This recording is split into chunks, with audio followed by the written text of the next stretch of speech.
Mark.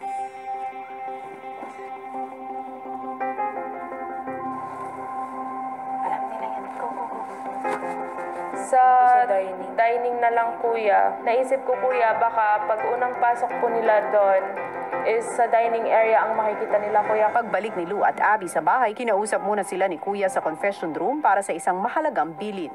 Bago kayo lumipat sa activity area upang abangan si Mark, dapat lahat ng housemates nyo ay tulog na.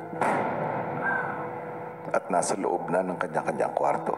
Yes po, mahirap. Habang dinidiskartehan ni Abby at Lou na patulugin na maaga ang mga housemates, sa Camp Star Hunt naman nakita na ni Mark ang iniwang sulat ng dalawa. Guys, may letter for you, Kuya Mark. Is this for me? It says for Mark. Dear Kuya Mark, nice kang makausap ni Big Brother sa confession room. At pag narinig mo ang bell, yun ay ang hudyat para ikaw ay pumunta ng activity area kung saan matatagpuan mo kami. This is from Abby. And Samantala sa bahay ni Kuya habang naghahanda ng hapunan, si Ape kinuwento kay Mitch ang kagustuhang maipagluto balang araw ang amang nawalay. Tapos gusto ko lutuan ko siya ng masarap. Really? Gusto ko lutuan ko siya ng mga natutunan ko kay Lola. Yeah. At hindi sila nagkamali na iniwan nila ako kay Lola. Gusto ko ano niya yung luto ko, matikman niya. Yeah. Habang abala sa pagluluto si Ape, si Mitch nagtanong naman kay Yamyam tungkol sa kanyang girlfriend. Pero ang galing nagtagal kayo ng 3 years. 3 years talaga. Mabait talaga. Mabait. Nag-aara na talaga ko noon pag Valentine's Day. Taray. Oo, buti pa siya. Gusto ko talaga yung girlfriend ko ma-surprise. Oo, ganun. Siyempre Alam sa mo ba, mga Te? girls, kaya parang ang sweet-sweet ng gano'n. Lagi akong binibila ni Dudes dati ng bouquet ng flowers. Wow. Ma-surprise kasi siya. Ako hindi talaga ako pa nakaranas ng ganyan. Ako hindi pa ako talaga binigyan ng rose. Oo, ako Hindi lagi-lagi. ko pa talaga Alam mo ba ikaw yung... lagi-lagi. Ganda mo, te. Oo, promise. Hindi ako nakakaranas ng ganun. O hindi pa ako Kasi si nakaranas. Dudes, yung parang monthly niya ako binibigyan. Pwedeng maging boyfriend muna kita. Kasi... Pwede pa to. Matapos kumain ng hapunan, agad-agad isinagawa ni na Abby at Lou ang kanilang plano na patulugin na maaga ang housemates. You guys, you finish na and get ready to sleep. Mukhang nag-work ang plano nyo ha, dahil ang iba mukhang pa-beauty rest na. Good night, Mitch. Good night, Kuya. Silipin ko.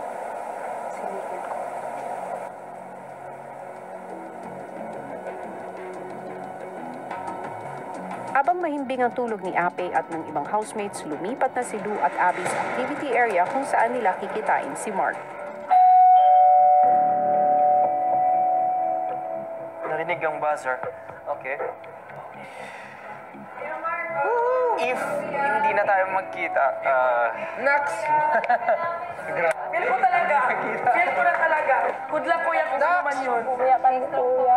Sige. Good luck, kuya. Hindi ko pa alam kung ano mangyayari. At least, Ilang sandali pa, Hi. Oh my God. Hello, Abby. It's been a long time. Ay po, hello. Okay, ganito gagawin. Tulog na kasi silang lahat. Bawal nilang malaman na andito ka. So, pasok slowly lang. Go.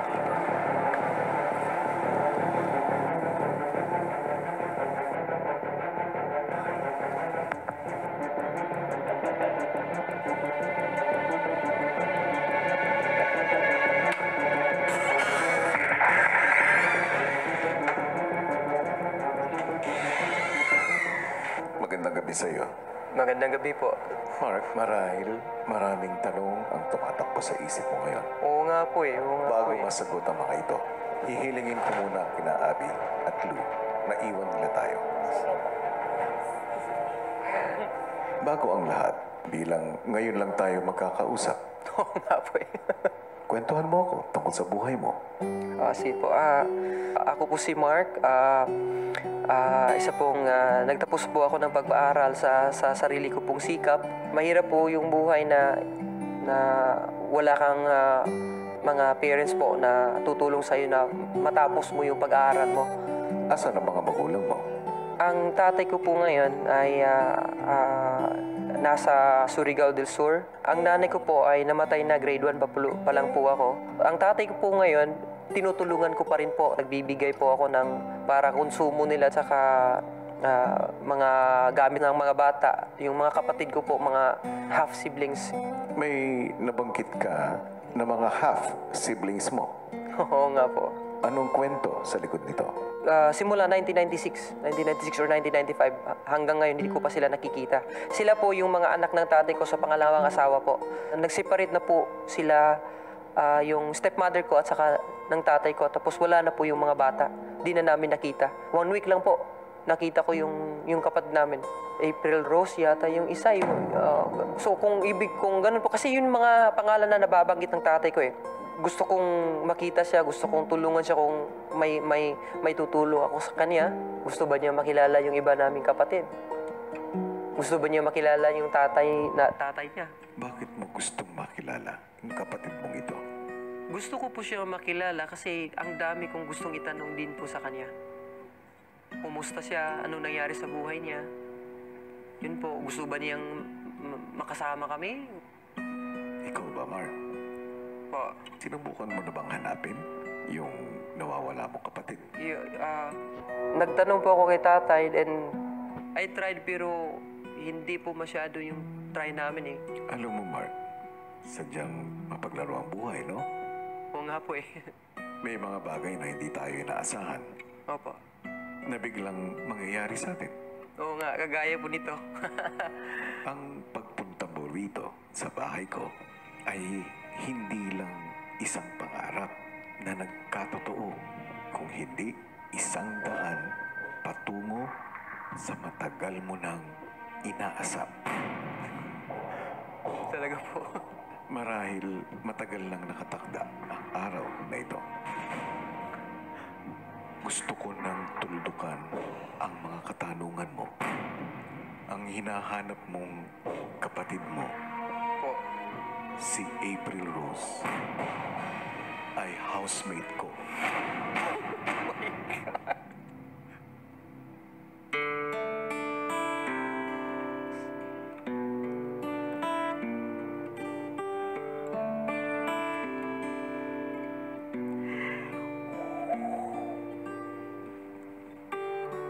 Sadya nga po talaga mapaglaro po. Ang kapalaran po. Pwede ko po ba siyang makausap po?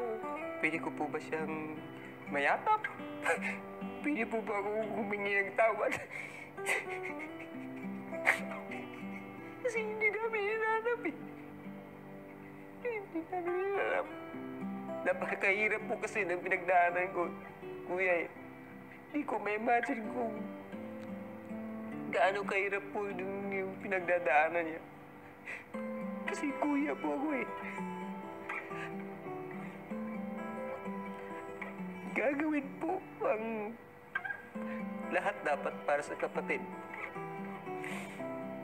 Nakikita ko po na nagkulang buwa po nun. Mark, Po, lahat ng nais mo ay mangyayari sa takdang panahon.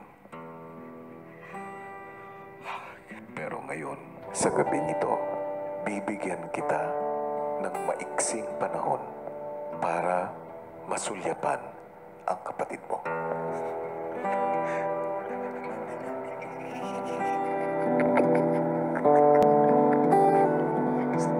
salamat po. Pwede niyo po bang sabihin kung anong naging pangalan po niya? Bago po ba yung pangalan niya? Ang totoong pangalan niya Opo.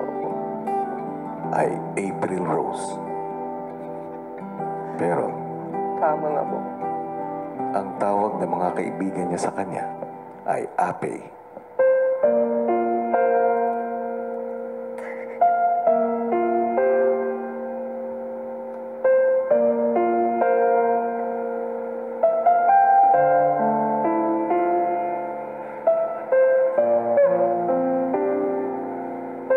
Sa palagi ko po, naging successful po siya eh. Kahit wala kami, masaya po ako sa kanya. Sa ganda po niyang yan. Paano mo nasasabi ang bagay na yan? Mukhang walang pinagdadaanan po na masakit. Pero Paano mo nasabi yan? naisip ko na po ngayon. Tinanong ko sa pala sa kanya yan eh. Apat na siblings ko, di ko pa nakikita. Baka merong chance, makita niya ako dito. Uy, ubira yan, oh. Kanino? Kay Abby po, tapos hindi po niya i-open. Mark, Po. lilinawin ko lang. Ito po. Ang pangalan ng kapatid mo ay Ape. Oo nga po. Ape. Ay, Abby po. I'm sorry, akala ko Abby. Ape. Ako na yung naging kataw. Hindi Abe.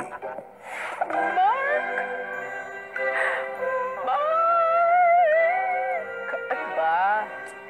Ni-emote na ako eh. Si Abby pala iniisip mo.